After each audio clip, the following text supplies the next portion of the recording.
यह भारतीय जमहूरियत का, भारतीय धर्मनिरपेक्षता का सबसे गंभीर क्षण है।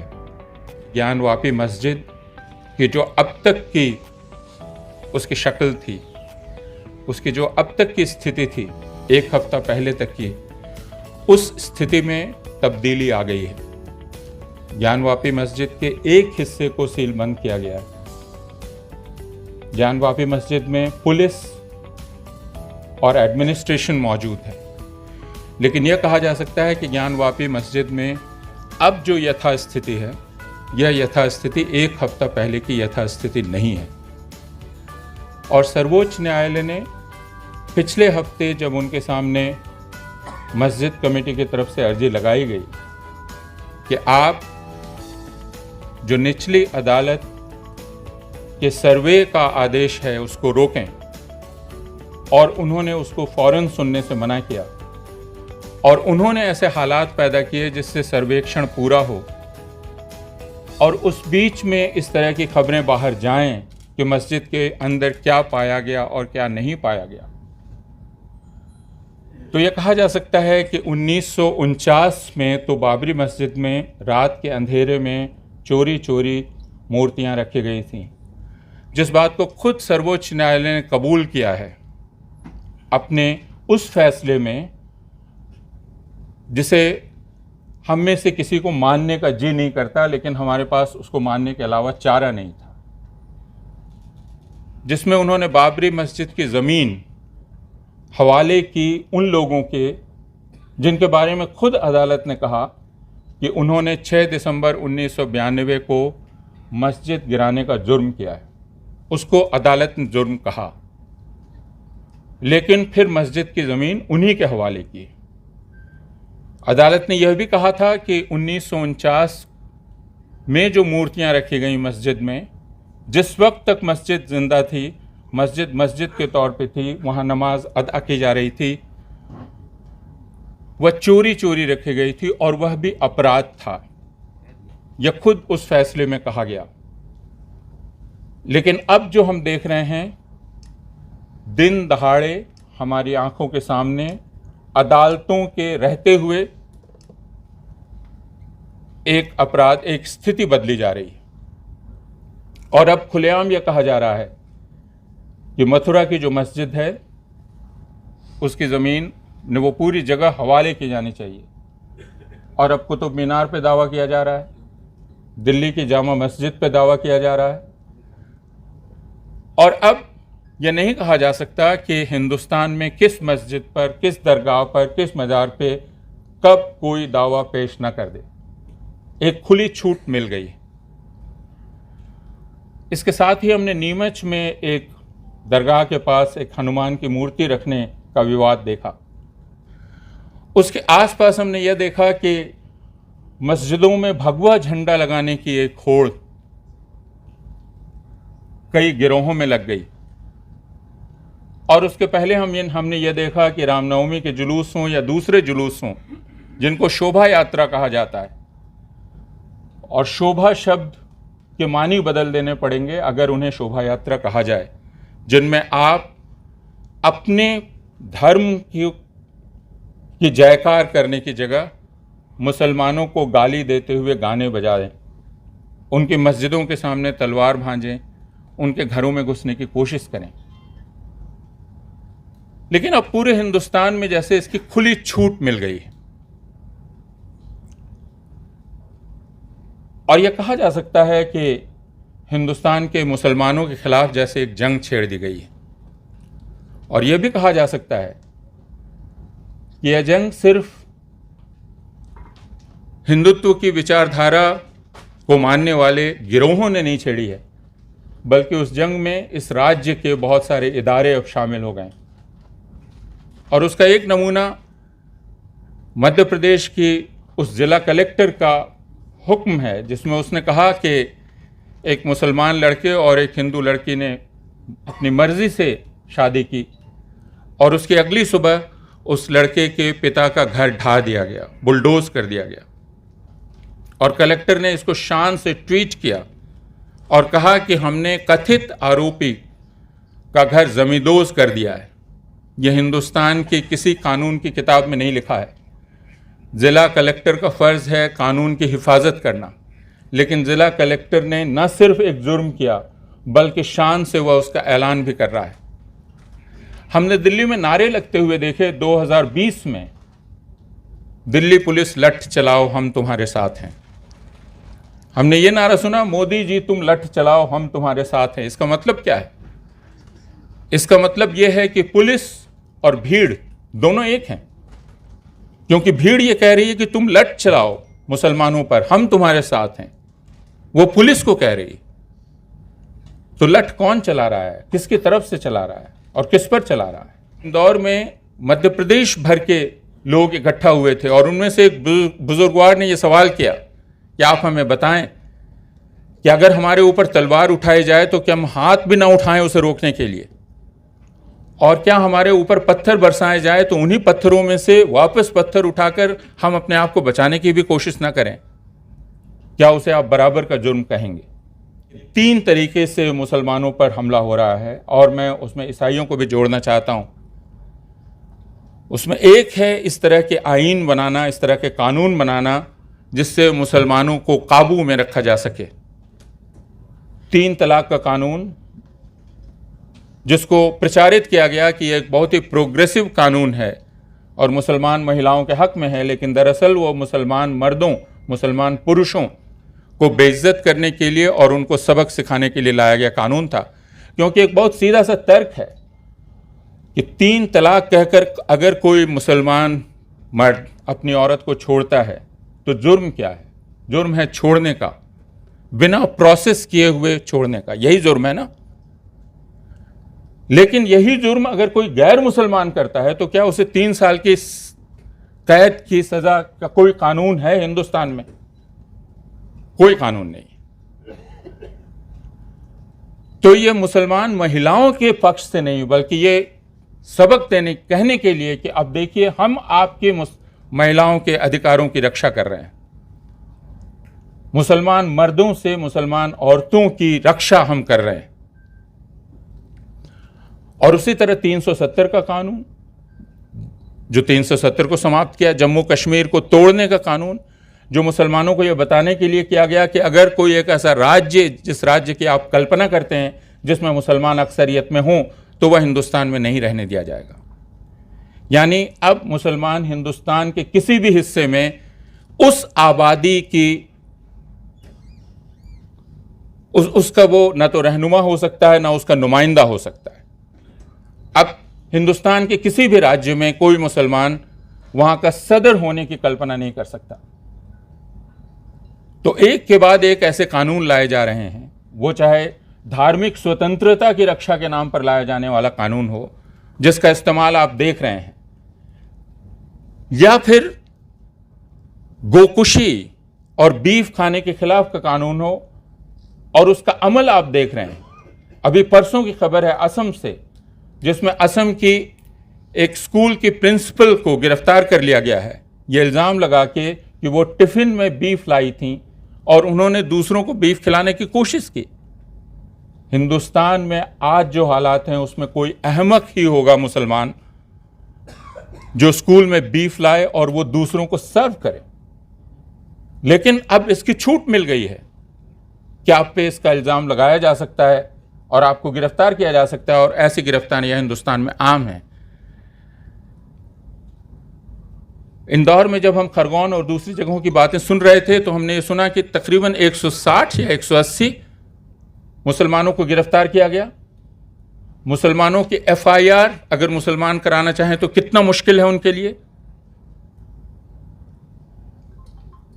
तो एक तो आईन और दूसरा पुलिस और प्रशासन यानी एग्जीक्यूटिव।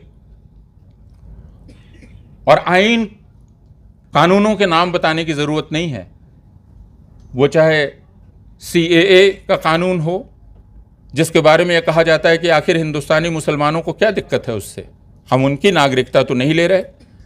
लेकिन इस हुकूमत ने बार बार यह बात साफ की है कि CAA को आप NRC के साथ मिलाकर पढ़िए।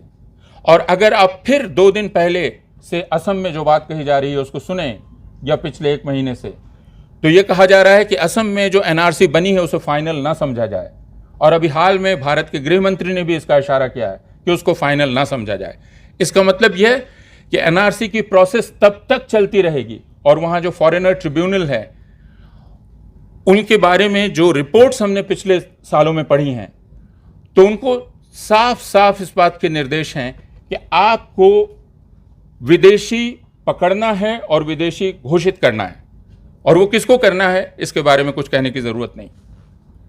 सूरज गोगोई ने अभी कल स्क्रोल में एक आर्टिकल लिखा है जिसमें सूरज गोगोई ने ये लिखा है कि बांग्लादेश ही दरअसल एक कोड वर्ड है मुसलमान के लिए, जैसे रोहिंग्या एक कोड वर्ड है मुसलमान के लिए।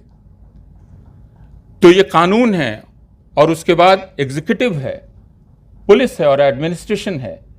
तीसरा मीडिया है जो मुसलमानों के खिलाफ एक डिफेमेशन कैंपेन सुबह दोपहर शाम रात चला रहा है। और चौथा, वे हिंदुत्ववादी गिरोह हैं जो राष्ट्रीय स्वयंसेवक संघ और राष्ट्रीय स्वयंसेवक संघ के का एक जो बड़ा नेटवर्क है उससे जुड़े हुए हैं और उसके बाहर हैं। अब यह पता करना बहुत मुश्किल है कि कौन सा गिरोह कब कहां खड़ा हो जाएगा, कौन सी हिंदू सेना, कौन सी हिंदू युवा वाहिनी, कौन सा राम सेने,